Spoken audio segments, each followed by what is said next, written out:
Hello नमस्कार दोस्तों, स्वागत है आपका अपना चैनल शिक्षा दर्शन पर। प्यारे दोस्तों, आज सेशन में हम लोग देखेंगे 5th एडिशन का बुक, जो रिसेंट का बुक है, लेटेस्ट बुक है, जो एसके झा सर द्वारा जो साइंस का बुक लॉन्च किया गया है दोस्तों 2024 में।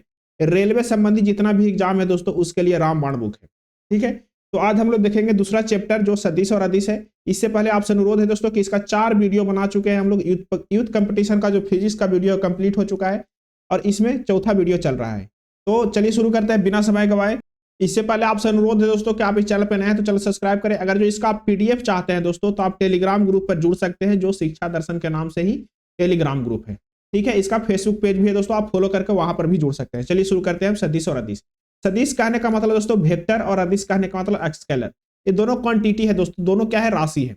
पहले सदिश राशि के बारे में समझ लेते हैं। सदिश राशि उसको कहेंगे जिसमें राशि और दिशा, जो वैसी राशि जिसमें दिशा और परिणाम दोनों हो, उसे क्या कहेंगे, सदिश राशि कहेंगे। कहने का मतलब है दोस्तों कि जो सदिश राशि में आता है वो आता है फोर्स। फोर्स में दोस्तों क्या होता है कि फोर्स कहीं पे भी बल कार्य करता है तो किसी न किसी निश्चित दिशा में कार्य करता है, और उसका परिमाण भी होता है दोस्तों कि 1 न्यूटन का फोर्स कर रहा है, 2 न्यूटन का काम फोर्स कर रहा है, 3 न्यूटन का फोर्स कर रहा है, तो इसका परिणामी भी होता है कि इतना परिमाण का फोर्स होता है। तो इसको हम सदिश राशि बोलेंगे। जिसका दिशा और परिमाण दोनों होगा उसको क्या बोलेंगे दोस्तों, उसको हम सदिश राशि बोलेंगे। ठीक है, अब आते हैं अदिश राशि पे। अदिश राशि जो है दोस्तों, अदिश राशि जिसमें सिर्फ और सिर्फ परिमाण हो, दिशा नहीं हो। सिर्फ और सिर्फ क्या हो, परिमाण हो, दिशा नहीं हो, उसको क्या कहेंगे, अदिश राशि कहेंगे। सिर्फ और सिर्फ क्या हो, परिमाण हो, उसमें कोई डायरेक्शन नहीं हो, उसको क्या कहेंगे, अदिश राशि कहेंगे। चलिए हम लोग सदिश राशि के कुछ एग्जाम्पल, अदिश राशि के कुछ एग्जाम्पल देख लेते हैं, जो प्रतियोगी परीक्षा में बारंबार पूछा जाता है। तो विस्थापन क्या है दोस्तों, विस्थापन एक सदिश राशि है, लेकिन दूरी क्या है, दूरी एक अदिश राशि है। विस्थापन और दूरी में बहुत कंफ्यूजन होता है। वेग और त्वरण दोनों एक सदिश राशि है। वेग और त्वरण दोनों एक क्या है, सदिश राशि है। लेकिन दोस्तों चाल जो है, चाल उचाल क्या है, चाल एक अदिश राशि है। ठीक है, अब विद्युत क्षेत्र और बल, संवेग, आवेग, चुंबकीय क्षेत्र, ये सब क्या है, ये सदिश राशि है। अब यहां जाइए, द्रव्यमान अदिश राशि है, कार्य, ऊर्जा, शक्ति, क्षेत्रफल, ये सब क्या है, अदिश राशि है। घनत्व भी अदिश राशि है, चाल भी अदिश राशि है। दाब, आयतन, दूरी, समय, विभव यानी कि जो वोल्टेज ऐसे ताप, धारा, ये सब क्या है, एक अदिश राशि, इसमें कोई दिशा नहीं होता है। ठीक है, जो सदिश राशि को हम लोग चिन्हित करते हैं दोस्तों, निरूपित करते हैं, उसको एरो से करते हैं। किससे करते हैं, एरो से करते हैं। एरो बताता है कि इसमें क्या है, इसमें एक डायरेक्शन है। जो सदिश राशि का जो बीजगणितीय जोड़ होता है दोस्तों, सदिश राशि को जो हम लोग जोड़ करते हैं वो 2 नियम पर करते हैं। एक होता है लॉ ऑफ ट्रायंगल, एक होता है लॉ ऑफ पैरेललोग्राम। क्या होता है, लॉ ऑफ ट्रायंगल और law of parallelogram. Law of triangle वैसा जो सदिश राशि को योग करेगा जो एक पॉइंट से नहीं निकलता होगा। देखिए, एक फोर्स ऐसे निकल रहा है ए, और एक ऐसे निकल रहा है। ठीक है, तो एक पॉइंट से नहीं निकल रहा है, तो एक यहाँ पे और एक यहाँ पे। देखिए दोस्तों, 2 फोर्स काम कर रहा है, तो एक रिजल्टेंट फोर्स होगा आर। तो आर का मान होगा, आर बराबर होगा ए प्लस बी, यानी कि दोनों का योग के बराबर होगा रिजल्टेंट। अब सम जो ये समांतर चतुर्भुज वाला है, जो पैरेललोग्राम ला है, वो क्या करता है कि एक पॉइंट से 2 फोर्स निकल रहा है दोस्तों। एक इधर फोर्स निकल रहा है, एक इधर फोर्स निकल रहा है, दोनों के बीच में एक रिजल्टेंट फोर्स निकलता है आर। तो रिजल्टेंट फोर्स बराबर हो जाता है दोस्तों root under A square plus B square, जो फोर्स है A square plus B square plus 2ab cos theta. ये सब क्या है, इसका रिजल्टेंट हो जाता है। अब ये फॉर्मूला है, इसको आप याद कर लीजिएगा कि रिजल्टेंट बराबर क्या होता है, तो A square plus B square plus 2ab। अगर जो ये क्या है दोस्तों, अगर a प्लस बी क्या है, प्लस में है तो ए स्क्वायर, अगर जो माइनस में है तो A square plus B square minus 2ab cos theta. ठीक है, थीटा जो है क्या होता है, ए और बी जो दोनों फोर्स है उसके बीच का कोण होता है थीटा। ठीक है, दो सदिश परिणामी का परिमाण जो होता है कभी भी शून्य नहीं होगा और कभी भी ऋणात्मक नहीं होगा, या तो उस जब भी होगा तो पॉजिटिव होगा और 0 से बड़ा होगा। चलिए, ये बहुत इंपॉर्टेंट है, VBI, इसको याद रखना है कि 2 सदिशों का परिणामी परिमाण कभी भी शून्य नहीं होता है। कभी भी क्या नहीं होता है, शून्य नहीं होता है या नेगेटिव नहीं होता है, ये VBI है दोस्तों। चलिए अब आते हैं अगला क्वेश्चन पे। एक क्वेश्चन है, ये पैरेललोग्राम से निकलेगा, पैरेललोग्राम से बनेगा। कह रहा है कि यदि, क्या कह रहा है दोस्तों कि यदि वस्तु पूरब दिशा में 3 न्यूटन का बल लगाता है। कौन सा दिशा में, पूरब दिशा में। तो पूरब किधर होता है, इधर होता है। कितना न्यूटन का बल लगा रहा है, 3 न्यूटन का। फिर कह रहा है तथा उत्तर दिशा में 4 न्यूटन का बल लगाता है। कितना न्यूटन, वस्तु पर 4 न्यूटन का बल लगाता है। कौन सा दिशा में, उत्तर दिशा में। उत्तर कहने का मतलब ऊपर में 4 न्यूटन का बल लगाता है। तो परिणामी बल क्या होगा, तो जो परिणामी बल होगा दोस्तों इस साइड में निकलेगा। ठीक है, इस साइड में क्या निकलेगा, परिणामी बल आर। तो आर बराबर क्या फॉर्मूला देखे थे हम लोग, तो आर बराबर कहेंगे सर कि देखे थे रूट अंडर ए स्क्वायर, ए कहने का मतलब जो ए वाला है ए स्क्वायर 3 का स्क्वायर, बी स्क्वायर बी कहने का मतलब 4 न्यूटन 4 का square plus 2ab 2 into 3 into 4 cos theta. Theta का मान क्या हो जाएगा दोस्तों, जब ये दोनों पूरब और उत्तर है तो 90 डिग्री का हो जाएगा कॉस थीटा, यानी कि कॉस 90 डिग्री। कॉस 90 डिग्री का मान 0 होता है तो ये सब तो एक क्या हो जाएगा 0 हो जाएगा क्योंकि मल्टीपल में है। तो आर बराबर हो जाएगा रूट अंडर 3 स्क्वायर के क्या कहेंगे 9 कहेंगे 4 स्क्वायर का 16, यानी कि 9 प्लस 16 यानी कि कुल मिला के क्या हो जाएगा दोस्तों रूट अंडर 25। तो आर बराबर क्या हो जाएगा 5 न्यूटन। आर बराबर क्या आ जाएगा 5 न्यूटन का फोर्स आ जाएगा जो रिजल्टेंट फोर्स रहेगा। ठीक है, इसको देख लीजिएगा आप अच्छा से। अब एक ऐसा दे दिया दोस्तों, एक ऐसा न्यूमेरिकल दे दिया जो आपको क्या करना है उससे एंगल निकालना है कि जो रिजल्टेंट है वो ए और बी का एंगल कितना है। कह रहा है कि यदि दो सदिश का परिमाण समान होता था, उसका परिमाण भी क्या हो सदिश का समान हो, तो उसके बीच का कोण क्या होगा। यानी कि जो फोर्स लग रहा है ए और बी वो दोनों समान है, लेकिन जो रिजल्टेंट भी है वो भी समान है, तो इन दोनों का बीच का एंगल क्या होगा ये आपसे पूछ रहा है। ठीक है, अब देखिए दोस्तों हम मान लेते हैं कि जो ए है वो भी बराबर है किसका बी का, बी भी है किसका बराबर है आर का। तो तीनों के बराबर मानने के बाद हम क्या मान लेते हैं एक एक्स मान लेते हैं, तीनों का एक कांस्टेंट मान लेते हैं। ठीक है, तो क्या होता है रिजल्टेंट बराबर आर इक्वल टू क्या होता है R square plus B square A square plus B square plus 2ab cos theta. जब इसको हम रूट हटाएंगे दोस्तों तो क्या होगा यहाँ पे स्क्वायर हो जाएगा, इसलिए यहाँ पे रूट नहीं है तो यहाँ पे क्या है स्क्वायर है आर स्क्वायर। तो यहाँ पे आर का मान क्या है एक्स है एक्स स्क्वायर, ए का मान भी एक्स है एक्स स्क्वायर, बी का मान भी एक्स है एक्स स्क्वायर। यहाँ पे 2ab तो 2 एक्स हो जाएगा यानी कि 2x square cos theta. Theta का मान हमको निकालना है तो रहने देते हैं ऐसे ही। तो एक्स स्क्वायर यहाँ पे 2x है 2x स्क्वायर, यहाँ पे दोनों क्या करेंगे तो 2x स्क्वायर cos थीटा। ठीक है, जब एक्स स्क्वायर का कॉमन ले लिया यहाँ से दोस्तों तो कट गया, यहाँ पे 1 हो गया तो 2 प्लस 2 cos थीटा हो गया। अब 2 को इधर करेंगे तो -1 हो जाएगा, cos थीटा बराबर क्या हो जाएगा -1/2। क्या हो जाएगा -1/2 हो जाएगा किसका बराबर cos थीटा बराबर -1/2। तो cos 120 डिग्री बराबर होता है दोस्तों -1/2। क्या होता है -1/2, तो यहाँ पे cos थीटा लिख सकते हैं cos 120 डिग्री बराबर -1/2 cos थीटा। इसे ही कट गया, थीटा बराबर क्या हो जाएगा 120 डिग्री। क्या होगा थीटा बराबर 120 डिग्री। इसका आंसर ए वाला सही है, थीटा बराबर 120 डिग्री। चलिए अब आगे देखते हैं, दोस्तों। चलिए अगला क्वेश्चन कह रहा है आपको कि सदिश राशि है a प्लस बी बराबर a माइनस बी हो तो a और b का बीच का कोण क्या होगा। जब तीनों को बराबर किया था तो कोण मांगना था तो कितना निकला था 120 डिग्री निकला था, अभी निकाले। लेकिन अगर जो कह रहा है कि a प्लस बी बराबर क्या हो a माइनस बी हो, तो इसका मान क्या होगा, इसका जो थीटा का मान होगा वो क्या होगा।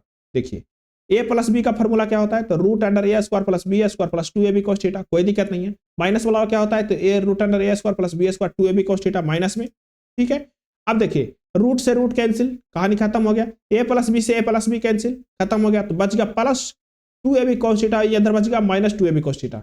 ए 2 से e 2 कैंसिल, ए बी से ए बी कैंसिल, सब कैंसिल हो जाएगा। ठीक है, कैंसिल हो जाएगा तो बच जाएगा दोस्तों क्या बच जाएगा cos थीटा बराबर माइनस cos थीटा बच जाएगा। क्या बच जाएगा cos थीटा बराबर माइनस cos थीटा बराबर cos थीटा बराबर क्या बच जाएगा माइनस cos थीटा। तो जब माइनस cos थीटा बच जाएगा दोस्तों तो क्या होगा थीटा बराबर क्या हो जाएगा थीटा बराबर 90 डिग्री। जब 0 हो जाता है तो cos थीटा बराबर 0 हो जाएगा तो क्या हो जाएगा 90 डिग्री हो जाएगा, 90 डिग्री हो जाएगा। चलिए आगे देखिए, क्या अगर जो दोनों बराबर रहेगा तो क्या होगा 90 डिग्री होगा। अब यहां से थोड़ा सा एक और फॉर्मूला है दोस्तों, वो आपको याद करना बहुत जरूरी है कि रिजल्टेंट मैक्सिमम कब होगा तो root under a plus B का होल स्क्वायर होगा तो रिजल्टेंट मैक्सिमम होगा, और root under a minus B का होल स्क्वायर होगा तो रिजल्टेंट माइनस होगा। अगर जो स्क्वायर से खत्म क्या हो जाएगा रूट खत्म हो जाएगा, तो आर मैक्स बराबर क्या होगा आर मैक्स बराबर फाइनल चल के आया a प्लस बी, और आर मिनिमम बराबर निकल के चला आया a माइनस बी। ये दो फॉर्मूला जो है दोस्तों आपको याद करना है। कैसे निकल के आया मैक्सिमम तब निकल के आएगा जब cos थीटा का मान 1 होगा, और मिनिमम तब निकल के आ जाएगा cos थीटा का मान क्या होगा -1 होगा। ठीक है, ये मिनिमम निकल के आ जाएगा, ये मैक्सिमम निकल के आ जाएगा। देखिए यहाँ पे एक न्यूमेरिकल है, कह रहा है कि अगर किसी वस्तु पर 3 न्यूटन 4 न्यूटन का बल आरोपित हो रहा हो तो निम्न में से कौन सा 3 न्यूटन और 4 न्यूटन का बल आरोपित हो रहा होगा तो निम्न में से कौन सा परिमाण नहीं हो सकता है। निम्न में से कौन सा ऐसा है जो परिमाण नहीं हो सकता है, कह रहा है निम्न में से कौन सा ऐसा है जो परिमाण नहीं हो सकता है। ठीक है, तो ए का मान कितना दे रखा है 4 न्यूटन, बी का मान कितना दे रखा है 3 न्यूटन। तो आर मैक्सिमम क्या होता है दोस्तों a प्लस बी अगर जो रहेगा तो आर मैक्सिमम होगा तो 4 और 3 कितना हो जाएगा 7। और मिनिमम कितना होगा, कम पर कम में कितना होगा, तो ए माइनस बी होगा। ए माइनस बी कहने का मतलब 4 - 3 यानी कि 1 न्यूटन। इसका जो रेंज है दोस्तों 1 न्यूटन से कितना 7 न्यूटन तक हो सकता है। 1 न्यूटन से 7 न्यूटन तक इसका रेंज हो जाएगा। सबसे ज्यादा 7 न्यूटन, सबसे कम 1 न्यूटन, इससे कम नहीं इससे ज्यादा नहीं। तो देखिए 2 क्या है 1 और 7 के बीच में है, 5 क्या है 1 और 7 के बीच में, 6 क्या है 1 और 7 के बीच में, लेकिन 8 जो है 1 और 7 के बीच में नहीं है, यानी कि इसका ऑप्शन डी सही है कि 8 नहीं हो सकता है। चलिए अगला देखिए, कह रहा है आते हैं दोस्तों समकोणीय एकांक सदिश पर, यानी कि राइट एंगल यूनिट पर। कह रहा है भौतिक में एक्स को आई, और जो एक्स एक्सिस होता है दोस्तों उसको आई से डिनोट करा जाता है, और वाई एक्सिस को जे से डिनोट किया जाता है, और जेड एक्सिस को के से निरूपित किया जाता है। इससे करता है एक्स को आई से, वाई को जे से, और जेड को के से निरूपित किया जाता है। ए जो है दोस्तों ए बराबर है 3i + 8j + 5k। क्या है दोस्तों एक्स एक्सिस को निरूपित कर रहा है, वाई एक्सिस को कर रहा है, जेड एक्सिस को कर रहा है। आपको पता है देखिए एक्स एक्सिस में कितना परिमाण है, तो 3 है, वाई में कितना 8 है, और जेड में कितना 5 है। ए का परिमाणी क्या है दोस्तों, तो क्या हो जाता है रूट अंडर आई का स्क्वायर एक्स आई का स्क्वायर प्लस जे का स्क्वायर प्लस के का स्क्वायर, जो है इसका स्क्वायर हो जाएगा, परिमाणी हो जाएगा। सो कितना कितना मान है, तो 3 स्क्वायर 5 स्क्वायर 8 5 स्क्वायर 8 स्क्वायर, ये कितना हो जाएगा सबको करेंगे तो √9, ये एक आ गया। इसी प्रकार एक एग्जांपल है दोस्तों बी का 3i 9j 5k। तो x का मान कितना है 3 है, y का मान कितना है 9 है, और z का मान कितना है 5 है। तो इसका परिमाणी क्या होगा, b का परिमाणी क्या होगा, b का परिमाणी क्या होगा, b का परिमाण क्या होगा, तो हो जाएगा रूट अंडर 3 का स्क्वायर प्लस 9 का स्क्वायर और प्लस 5 का स्क्वायर। 3 का स्क्वायर कितना होता है दोस्तों, तो 9 होता है, 9 का स्क्वायर कितना होता है, तो 81 होता है। 5 का स्क्वायर कितना होता है, तो 25 होता है। तो 5 1 6 और 9 6 15 हाथ में, 1 8 2 10 1 11, यानी कि रूट अंडर 115 होगा इसका आंसर। कितना होगा 115 होगा इसका परिमाणी। चलिए अब आते हैं थोड़ा सा दोस्तों, जो सदिश का हम लोग योग देखें उसी प्रकार से गुणनफल देखेंगे। क्या देखेंगे, गुणनफल। अगर जो सदिश को अदिश से गुणनफल करते हैं तो डॉट चिन्ह रहता है, क्या रहता है, डॉट रहता है। और सदिश को सदिश से गुणनफल करते हैं तो क्रॉस रहता है, क्या रहता है, क्रॉस रहता है। इसको ध्यान रखना है। अगर जो दो सदिश और अदिश को हम गुणनफल कर रहे हैं तो डॉट रहेगा, और वहां पे जो बनेगा दोस्तों ए बी कॉस थीटा बनेगा। क्या बनेगा, ए बी कॉस थीटा बनेगा। जो डॉट से बनेगा वो बनेगा ए बी कॉस थीटा। क्या बनेगा, ए बी कॉस थीटा बनेगा। और सदिश का सदिश गुणनफल हमेशा क्या रहता है, अदिश गुणनफल रहता है। क्या रहता है, सदिशों का अदिश गुणनफल क्या रहेगा, हमेशा अदिश गुणनफल रहेगा। ये VBI है दोस्तों, ऑब्जेक्टिव में पूछा जाता है कि सदिशों का अदिश गुणनफल क्या होता है, तो हमेशा अदिश होता है। और सदिशों का सदिश गुणनफल हमेशा क्या होता है, सदिश होता है। क्या होगा दोस्तों, सदिश होगा। सदिशों का सदिश गुणनफल क्या होगा, हमेशा सदिश होगा। देखिए सदिशों का गुणनफल सदिश और अदिश दोनों होता है, ये ऑप्शन में दे रखा है, ऑप्शन सी सही है। क्वेश्चन कह रहा है कि सदिशों का गुणनफल क्या होता है, तो सदिश सदिश दोनों होता है। कंडीशन लगा है, सदिश को सदिश से गुणा करेंगे तो सदिश होगा, सदिश को अदिश से गुणा करेंगे तो अदिश होगा। तो ऑप्शन इसका कौन सा सही है, ऑप्शन इसका सी सही है। अगला क्वेश्चन देखिए, क्वेश्चन नंबर देखिए दोस्तों, कह रहा है कि यदि एक परिणामी ए जो है से 3i 4j 8k, फिर दूसरा है बी बराबर क्या है 4i 6j 9k, तो कह रहा है ए और बी का सदिश गुणनफल कह रहा है दोस्तों। अभी कह रहा है अदिश गुणनफल में क्या होता है, डॉट होता है। इसमें ए और बी डायरेक्ट मल्टीप्लाई होता है, cos थीटा रहता है। क्या रहता है, cos थीटा।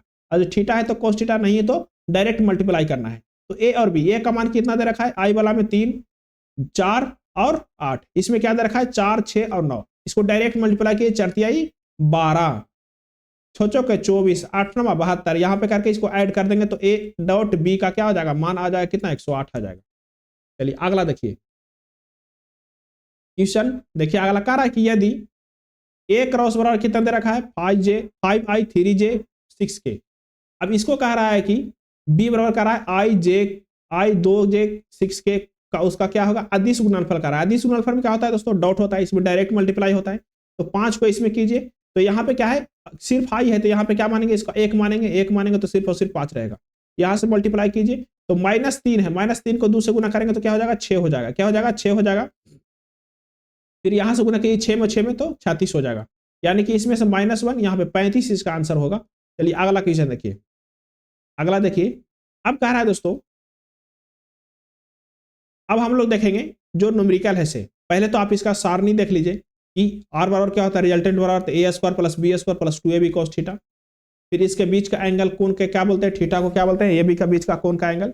फिर अगर जो ए प्लस बी है तो R square plus root under A square plus B square plus 2ab cos theta, minus में है तो A square plus B square minus 2ab cos theta root under.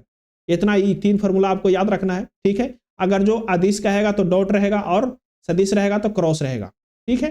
चलिए अब यहां से अब हम लोग क्या करते हैं, इसका न्यूमेरिकल बनाना स्टार्ट करते हैं, ठीक है। तो इससे पहले आपसे अनुरोध है दोस्तों कि आपका इस चैनल पर नया है तो चैनल सब्सक्राइब करें, वीडियो को लाइक करें। और दोस्तों इसका न्यूमेरिकल हम अगले वीडियो में देखेंगे क्योंकि वीडियो थोड़ा सा लंबा हो जाएगा। तो चलिए रहने देते हैं यहीं तक के, लास्ट तक देखने के लिए बहुत बहुत धन्यवाद दोस्तों। आपको कमेंट करके जरूर बताना है कि वीडियो कैसा लगा।